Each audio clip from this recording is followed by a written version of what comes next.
Live from Atlanta, Georgia, it's the Zach Ballinger Show, where we help you find your direction through passion and purpose. My name is Zach Ballinger. I'm your host. Thank you guys so much for joining us today. We've got another great addition to the Career Library. We're approaching about 71 episodes of the Career Library. We're going through North America to shine a light on careers out there.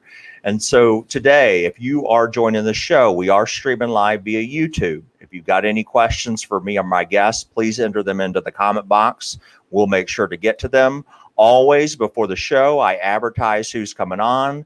If you've got questions, Zach at zachballinger.com. Make sure to email those before the show. Again, we will ask them to our guests. Without further ado, Nick, thank you so much for joining the show today. Yeah, thank you for having me. I really appreciate being on and excited to talk with you about bartending. Yeah, so you kind of let the cat out of the bag, and that's your career. Sorry. Oh no, it's good. It's all good. No, I was going to say it too. So you're a bartender. Tell us about that career. How did you get started in it, and just kind of the day-to-day operations of it? Yeah, so I got started. I got into the hospitality industry when I was 19, 20 years old. And bartending always had this draw for me. I grew up in a big family, and all of our gatherings and all of our, daily activities were spent in the kitchen, and, literally revolved around the kitchen and drinks and family. And so it had always had a just natural draw for me because of that. My grandmother on my dad's side was a gourmet chef and highly trained, and so just that sort of idea of in bartending we sort of get to throw a party for our guests every night, which is a really fun time, and it sort of stems from that. I remember talking to my guidance counselor in high school and saying I either, at 17, I either wanted to be a rock star, was my number one, or own a restaurant at some point. So I think it's always just sort of been in my blood. And as soon as I turned 21, I kind of hit the ground running, was just excited to absorb all of the knowledge, all of the history, all of the, nuances of bartending. So that's really kind of where I got started. And that was 14 years ago, almost, 2 months from now, it'll be exactly 14 years ago. So. Wow.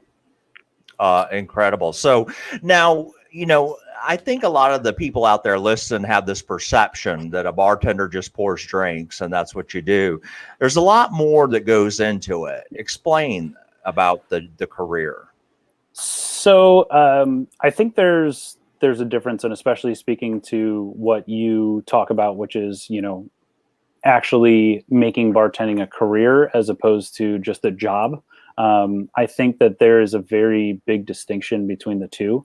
And a lot of people bartend as a job to, go in, make money, and pay the bills. And a lot of people have, in the hospitality industry in general, working towards other things. You've got, people that are going to college, people that are, doing art, and people that are, going to pay their master's degree, and et cetera, et cetera. But to actually have bartending as a career, I think, is very different. And it's something that, many a times I got, like, when are you going to get a real job? It's that sort of question that is really disheartening to a lot of people like myself, and, a lot of people in the bartending career community, where it can be very lucrative and very fulfilling career as opposed to just a job. There's bartenders that run their own bar programs, that have equity in their own bars as far as ownership, and it really is a career path where if you're willing to learn and study and hone the skills that you actually need in order to make it a successful career, you can easily make, $100K a year if that's something that, you have the drive for and want, which, for me, again, it's not about the money, but it's about all of the aspects of being there and hosting a party every day. And the people that you meet, both in different jobs that you work, that are your coworkers, as well as the people across the bar that you create relationships with, you create friendships with, or even just give them one good night, whether they're celebrating or they just need a good drink by a person to talk to for a few minutes in a night. So that's sort of what is beautiful about the bartending as a career, as opposed to bartending for a job while you're looking for something else to do. Yeah, I've been blessed. I've gotten to dine in a lot of nice restaurants across the world, and you can definitely tell a bartender that's passionate or not. And I met a lot of them who really are creative behind their drinks. They've made their own menus. They take time and make sure to explain everything. They love the hospitality aspect of it too, treating a guest to a nice dinner, like you said, and drinks. So I think there's definitely a really cool line of a career for it, and you're an example of that. And so tell us about what you love about it. Somebody might say, well, gosh, Nick, that's a hard job. What do you love about the career aspect of bartending? I love there's actually a lot of things I love about it. I love the sociable aspect to it. When you're bartending on a busy night, you're basically on stage. You're the life of the party, and it's when I'm on the other side of the bar and I'm just hanging out amongst friends, I'm just sort of a fly on the wall. I'm not really very outgoing, but there's something about the energy of being in a restaurant and a bar that's humming, and it's almost this controlled chaos, and it comes down to exactly what's going on, and you're juggling all of these different balls, and you have this Rolodex that's running through your head of like, what do I need to do now? What needs to get done next? Where's this food? Where's that? All the while, all these people are vying for your attention a little bit, or, you're making sure that you're attentive to them. And so it's just this beautiful, delicate balance. And my favorite part is that, it's just dinner. It's just drinks. So it's, you're not, you can make somebody's night, but you can't break somebody's life in just the matter of, 2 hours that they sit at your bar. They can have an amazing experience, but, there's not a day that goes by that, or a shift that goes by where something doesn't go seemingly horribly wrong, and it's about making those things up and having the chance to come back the next day, have a completely different experience, and have a completely new chance at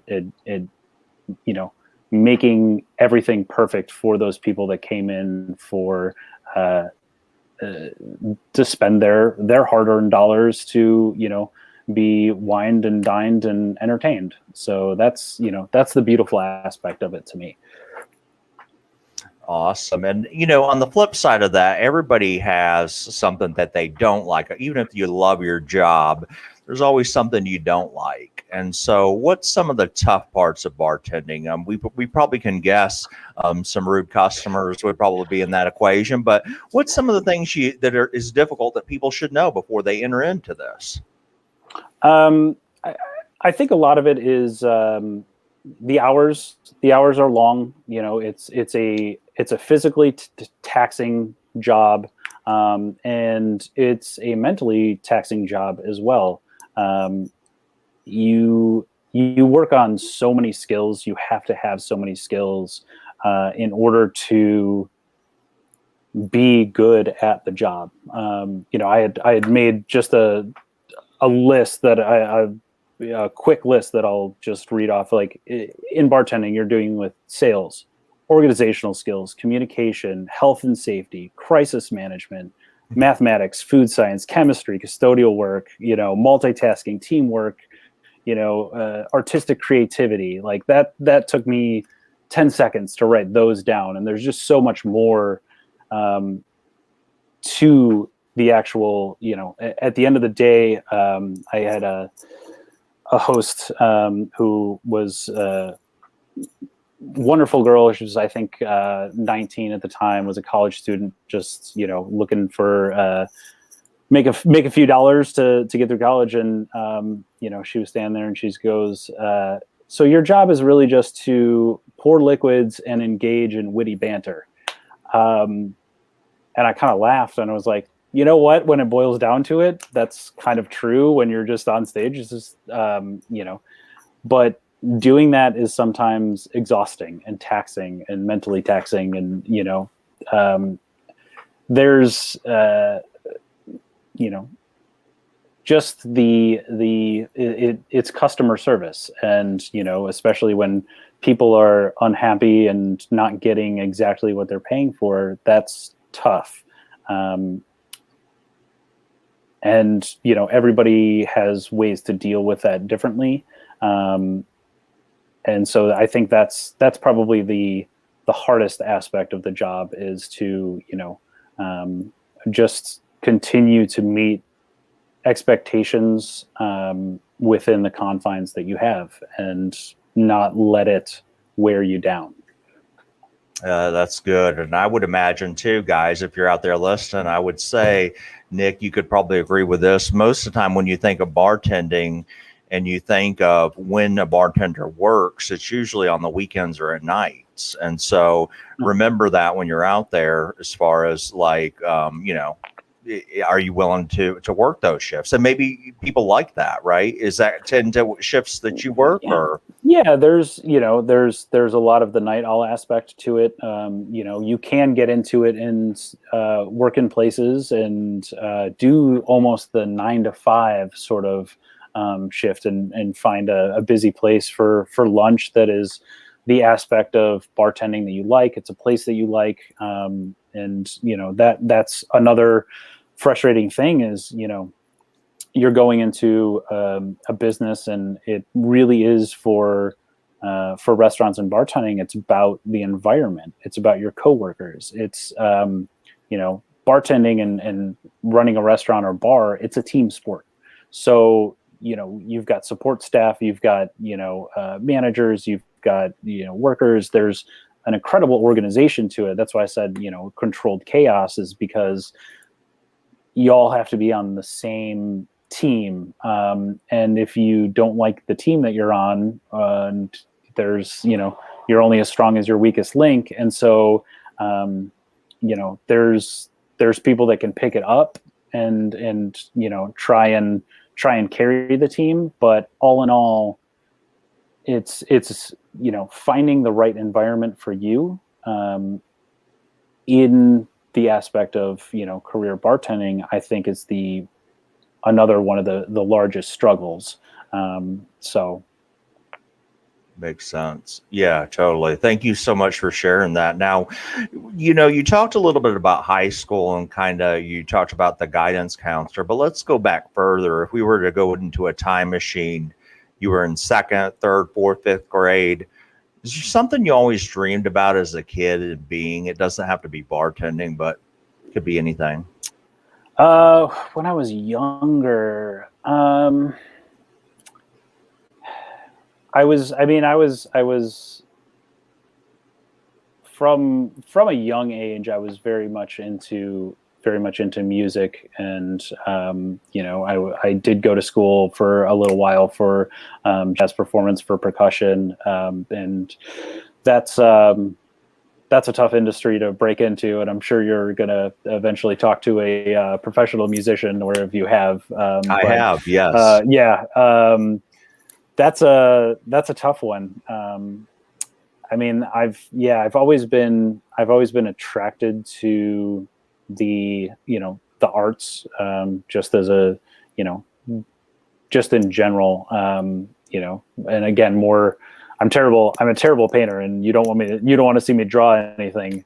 But more of that, like, musicianship, writing, things like that, has always been, you know, especially writing from a young age, just making up stories in second grade. And I still have some of them that are not great because I was in second grade, but, you know, you can see the passion sort of behind how they were originally. So. Yeah, the reason I ask is because I challenge a lot of people in my book is to go back and search in their dreams, and sometimes they can correlate with some things you're doing now. So if you take a look at a couple of things you said, might not exactly, but you look at it, creative writing. Okay, so you're creating drinks, and so that kind of overlaps. So then music, what's usually at a bar, some type of music. Right. Or arts. So you can sometimes see the passion a long time ago, and you just have to know how to take those skills and those abilities and then translate it into a professional work career. So it's interesting. That's why I asked that. Now, do you recommend bartending school? Let's say somebody's out there, they're curious about bartending. You recommend experience first or bartending school?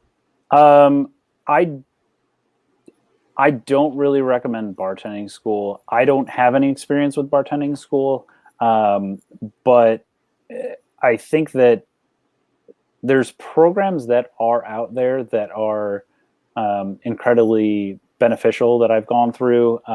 If you want to find out about programs and really get involved in bartending, there is the U.S. Bartenders Guild, the USBG. And I think that would be the best way to learn about the career of bartending and learn the opportunities that you actually have. It's hard to step directly into a role where you're bartending, you know, those jobs and those, you know, are highly coveted, especially at places that are reputable and well-known. And if you want to do cocktails and things like that, typically when you start off as a bar back. So you do a lot of the grunt work, for lack of a better word to say it. You know, it's sort of an entry level position where you learn how to, you know, you stock ice, you wash glassware, you know, you do inventory, you clean up, and you know, you sort of assist the bartender to make sure that the guest is having the best experience, and you're sort of that halfway behind the scenes person that, you know, if I'm bartending and I'm out of ice, I can't, you know, just leave the bar and go get ice. You know, it's I can if I don't have anybody, but you know, you need somebody that can realize sort of the flow of a night, and you know, you need to sort of understand the basics of how a bar works before you can jump into bartending. So that's sort of an important aspect of it too, is, you know, the ergonomics and the organization and just sort of understanding how it works. And to get a bar back position is, you know, it's a lot of hard work. It's a lot of physical work, but if you take it as a moment to really dive into it and learn from it, it will, and you have good bartenders around you, you can learn an obscene amount of stuff in a short period of time. And so that's sort of the best way. But bartending school, I think, you know, you'd rather get paid to learn than pay to learn, you know? Great advice, actually. I totally agree with you. I think it's experience for sure. Sometimes you'll start off as a server, or like you said, a bar back, and so you can get your experience that way and work your way up. into a bartending. So thank you so much. Yeah. Now, but before we get to these questions, where can people connect with you and what do you have going on? So we'd love to learn more about you. And let's say somebody's interested in following you and what your work you're doing. Kind of tell us about it. Since the pandemic, unfortunately, I haven't not been behind a bar in almost a year, which is hopefully coming to an end soon. Not there yet, but soon we feel comfortable enough to get behind the bar. But for the last 4 years, I've been working on a cocktail book, and that's another thing I was going to say is if somebody's interested in bartending, get themselves a good cocktail book and start reading, because that's, those classic cocktail books are those are your textbooks. Those will tell you the ins and outs and ups and downs and give you the recipes and all sorts of things like that. But I've actually, sorry, let me grab it here. There we go. So this is Something Tonic. It is a historical cocktail book about the history of tonic water, and it comes along with 60 different recipes that I've created over the last couple of years. So this is going to be released May 28th. And yeah, it's exciting. It's been the transition point since the pandemic for me to sort of move on, and hopefully, again, bartending opens up lots of opportunities. It's a multi-billion-dollar industry with different spirits companies, restaurants, bars, and so it can be a really great jumping point for whatever you want to do within the industry. There's, absolutely careers and for bartenders and all of the hospitality industry that is absolutely fantastic. So now, Nick, do you have social media where they know where they could find you and follow you? Yeah. You'll be posting about that, I'm assuming, too, as well. Yeah, absolutely. So my website is somethingandtonic.com. I have a Something and Tonic page on Facebook, and then my Instagram handle is @somethingandtonic, all spelled out. So yeah, that's where you can find me, and hoping once things open up and the book starts gaining some traction, to do some pop-up bars around do a pop-up bar tour for book tour around different places, different cities. So, and guys, what we'll do is in the comment section, look for that. We'll put his social media so you're able to follow along with Nick, and so if you're interested in finding the book, as well as things start opening back up, if you want to follow what he's doing, please check it out and make sure to connect. So Nick, we did have a couple of questions that came in. I'm not sure these are really career development, but we'll go for them. So totally good. What's your go-to cocktail?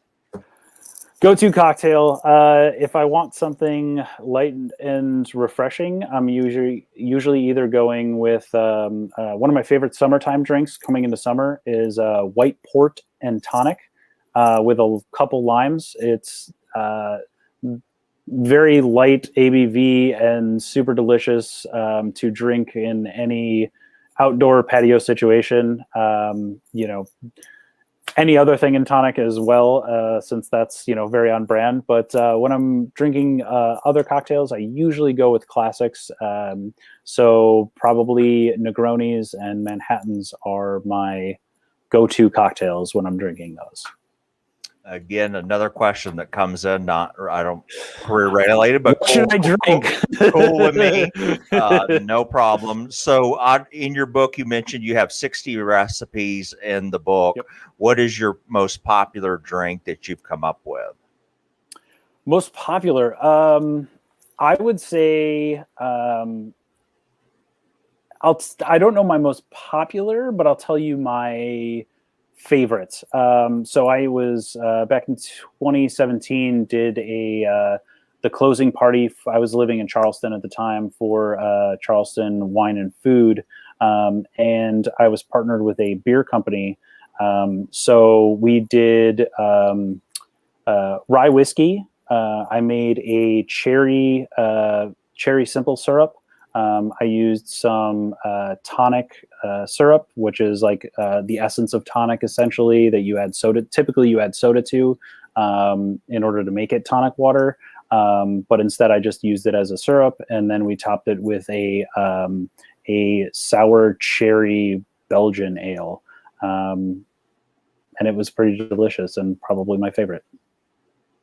Awesome. I think you have a lot of fans out here. It seems to be like they're wanting to try some drinks pretty early on. So the last question that comes from a student, it says, you mentioned that you might have to start out at a lower position. Is there any way you can get a bartending job at just a restaurant right off the hand? There is, but it's going to be really, really difficult without experience.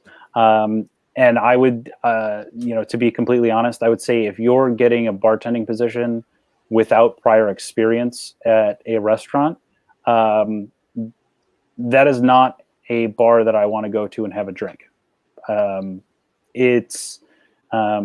There is an art, there is a craft to it. And, finding a mentor in the industry, I don't think is hard.